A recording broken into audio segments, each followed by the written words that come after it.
তো আজকে চললাম জামাই ষষ্ঠী খেতে। তবে না, আমার না, আমার মাসি বাড়ি যাচ্ছি। আমার মাসি এবং সবাই মিলে আমরা জামাই ষষ্ঠী করবো বলে।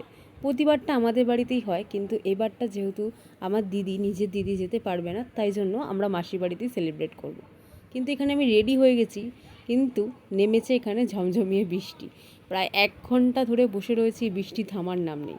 যদিও বৃষ্টিটা একটু কমছে, কিন্তু প্রচণ্ড পরিমাণে বিদ্যুৎ চমকাচ্ছিল, তার জন্য যেতেও পারছিলাম না, বেরোতেও পারছিলাম, যদি রাস্তাঘাটে কোনো রকমের দুর্ঘটনা হয়ে যায়। আর এখানে বৃষ্টি হতে হতে দেখছো তোমরা, রাস্তার মধ্যে জলও জমে গেছে। তারপর একটু বৃষ্টিটা কমতেই বেরিয়ে গেছিলাম, আর বেরিয়ে দেখছি এত জল। আর এত জলের মধ্যে জামাই ষষ্ঠী করতে গিয়ে নিজেদেরই হাসি পাচ্ছিল, কিন্তু কিছু করার নেই। যদিও প্ল্যানটা আগে থেকেই হয়ে গেছিলো, তো না করার সম্ভাবনাই ছিল না। তবু ওই জল খাটিয়ে খাটিয়ে আমরা গেছিলাম অত দূরে। তারপরে গিয়ে একটু রেস্ট নিয়ে আমাকে ক্র্যাক্সটা খেতে দিয়েছিল, কারণ বাড়ি থেকে আমরা একটু কচুরি খেয়ে গেছিলাম, তো খিদে অতটা ছিল না।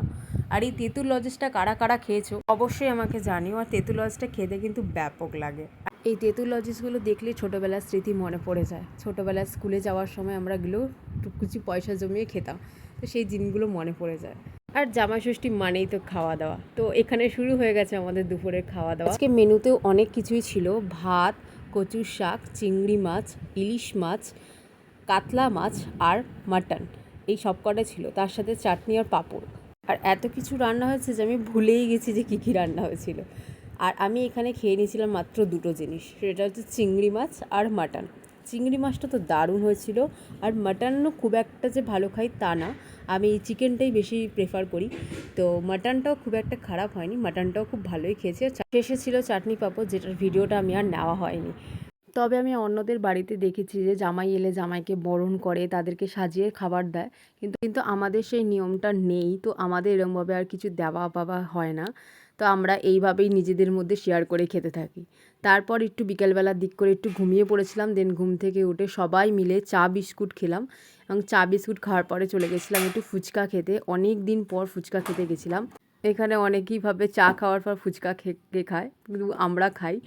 ফুচকা হোক বা যাই হোক, আমরা চা খাওয়ার পরে সব কিছুই খেতে পারি। আর ফুচকার দোকানে গিয়ে তো মানে লোভে তো জিভ থেকে জল বেরিয়ে আসছিলো, এখনও দেখি লোভ লাগছে।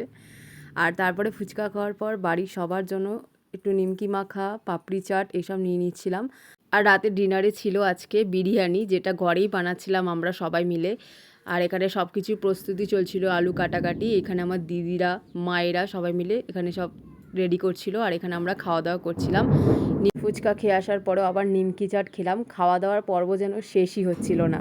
তারপরে আবার জায়মু নিয়ে এসেছিলো এখানে ফিশ ফ্রাই। এই ফিশ ফ্রাইটা খেতে এত ভালো লাগছিলো, আমি প্রায় 1.5টা মতো খেয়ে নিয়েছিলাম। আর সেদিনকে যেন পেটটা ফুলে একবারে ঢোল হয়ে গেছিলো। জামাই ষষ্ঠী বলে কথা, জামাইরা কম খাবে, আমরাই তো খাবো বেশি, তাই না? তারপরেই আবার বসেছিলাম, আড্ডা মারছিলাম সবাই মিলে, যেহেতু বিরিয়ানিটা ওদিকে বসিয়ে রেখে এসেছিলো, আর এদিকে আমরা সবাই মিলে আড্ডা মারছিলাম। এবং তারই মাঝে ঘটে গেছিলো একটা ঘটনা, সেটা হচ্ছে যে বিরিয়ানিটা গলে গেছিলো। কিন্তু খেতে বা টেস্টে খুবই ঠিক ছিল, খালি বিরিয়ানিটা গলে গেছিলো। তো ভিডিওটা আজকে এখানেই শেষ করছি। ভিডিওটি ভালো লাগলে অবশ্যই একটি লাইক দিও এবং চ্যানেলটিকে সাবস্ক্রাইব করে দিও।